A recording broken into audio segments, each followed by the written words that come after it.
subasta, que era un cuadro sobre la pedrera. O sea, que el hombre empezaba ya a apretar, ¿no? Bien, ¿qué hicimos? Hicimos lo siguiente, dijimos, mira, lo único que tenemos claro en Paseo de Gracia es la normativa. Hay un libro así de lo que puedes y sobre todo de lo que no puedes hacer. Entonces, cogimos la normativa, se puede volar 1,20, no sé qué, 40 centímetros en balcón, en tribuna, no sé cuántos, la altura de la planta baja, la altura del remate. Bueno, un follón de normativa. Y entonces lo que hicimos fue intentar trabajar con un elemento tan represivo como la normativa, poniéndolo a favor o simplemente manipulando esos parámetros. Y entonces establecimos varios procedimientos. Esos procedimientos hacían pues, que al principio, como veis en ese dibujillo, pues, teníamos unos puntos en los que podíamos volar más, otros menos, los encuentros con las medianeras, también en sección cómo nos podíamos ir moviendo, y fuimos desarrollando varios procedimientos que nos voy a explicar. Vino el 4, el 5, el 6, el 7, al final había un análisis secuencial ya. Y poco a poco íbamos introduciendo más inputs, es decir, la planta, íbamos introduciendo las escaleras, íbamos introduciendo el costillar, porque queríamos que toda esa fachada fuera estructural, y vamos a basarnos en una estructura que fuera la propia fachada autoportante estructural, losas postesadas, ausencia absoluta de estructura en el intermedio, y luego un patio que tenía una forma tal, ¿no? Y que era público y de visión pública abajo, y que también era estructural. Ese patio que agrupaba bueno, toda esa larga tradición del ensanche de Barcelona, ¿no? Con la galería de las cocinas, etc. ¿no? Aquí ya la cosa se complicó y en el procedimiento 7 ya entró el cálculo matricial, ya fue Juan Trías de Bes. Este proyecto lo estaba haciendo con Xavier Martí, con Guillermo y con Juan, y él, que es un gran matemático, pues bueno, nos ayudó a establecer que con solo 3 elementos de ventana o de tribuna, colocados dentro de esa geometría, podíamos, con solo 3 elementos, construir la totalidad de los huecos.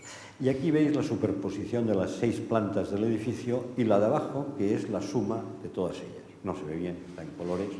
Bueno, aquí el cliente, con su puro, parece mies, fantástico, viendo las maquetas, Xavi Martí y Juan Trías, y como le explicábamos, sabéis, el patio y las diferentes maquetas, tengo, no sé, como 40 maquetas de trabajo de ese proyecto, en el cual vamos viendo cómo se construye esta fachada, ¿no?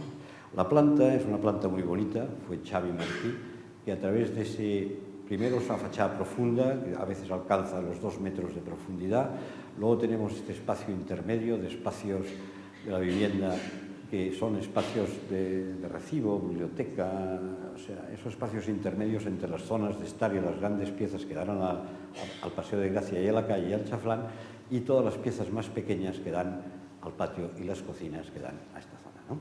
Entonces, son viviendas raras porque es un poco la tradición también del ensanche de piezas que se van, las diferentes habitaciones tienen 2 puertas y se van comunicando entre ellas, de manera que puedes hacer múltiples combinaciones, convertir una pieza en despacho, en cuarto de servicio o en una habitación más, etc., ¿no?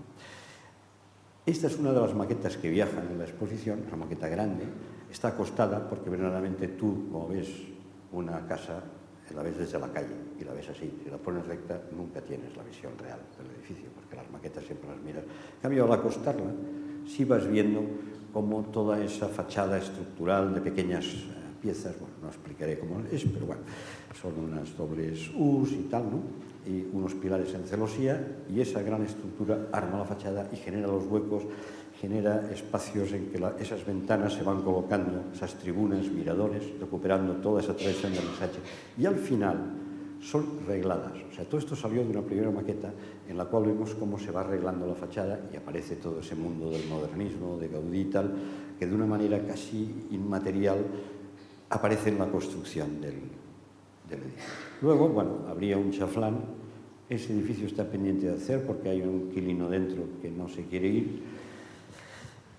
Y he escogido este proyecto porque yo creo que después del Botánico, después de esa casa, Paseo de Gracia, es bastante sustantivo para explicar este proceso de la geometría, ¿no? Benidorm. Benidorm es una ciudad un modelo urbanístico que ha estado denostado durante muchísimos años. En los años 60, 70, 80, si hablabas de Benidorm, era la condena, ¿no? Y de repente todo el mundo empieza a darse cuenta que a lo mejor no está tan mal. ¿Y por qué no está tan mal? Porque si hemos de especular, al menos hagámoslo con eficacia. Y Benidorm es extraordinariamente eficaz. ¿Por qué?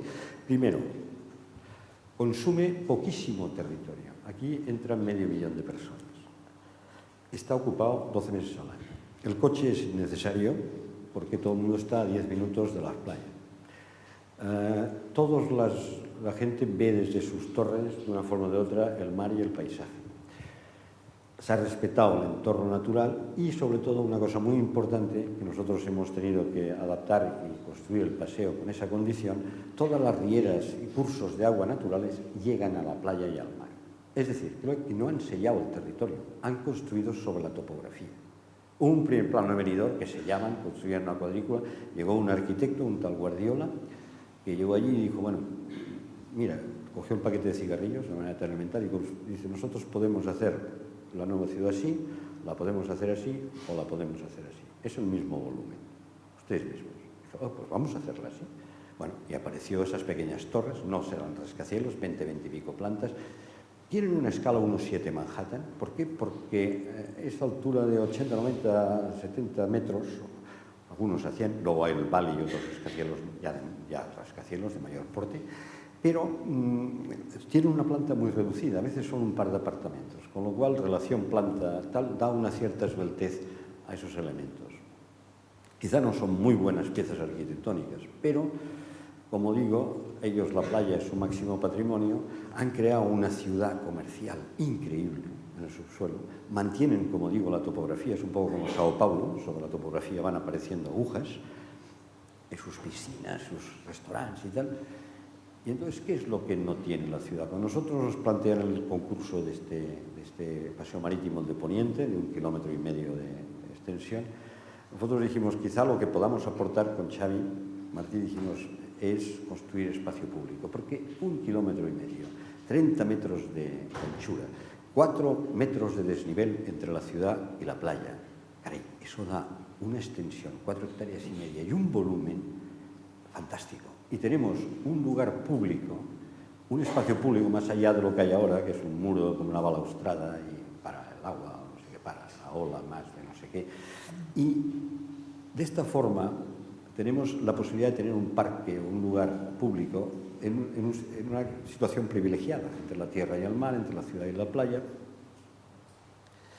Y entonces, otra vez dijimos, bueno, pero ¿cuál puede ser, cuál puede ser el argumento que arranque el proyecto? Esa necesidad de entender que aquí hay algo en la tradición y en la cultura de este lugar que nos permite, que tradición y cultura en Benidorm poca.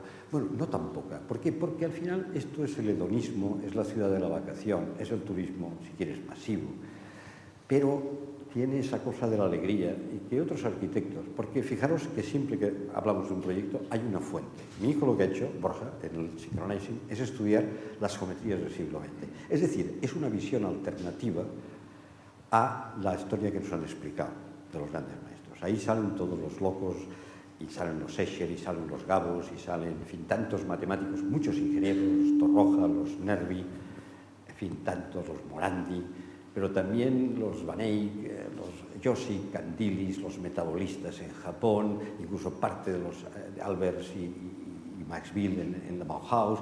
Es decir, en cualquier movimiento de la arquitectura del siglo XX, desde Gaudí, ha habido esta locura por la geometría compleja, por desarrollos que luego hemos visto en muchos otros proyectos aplicados de una forma formalista, ¿no? O sea, casi como formas del ordenador.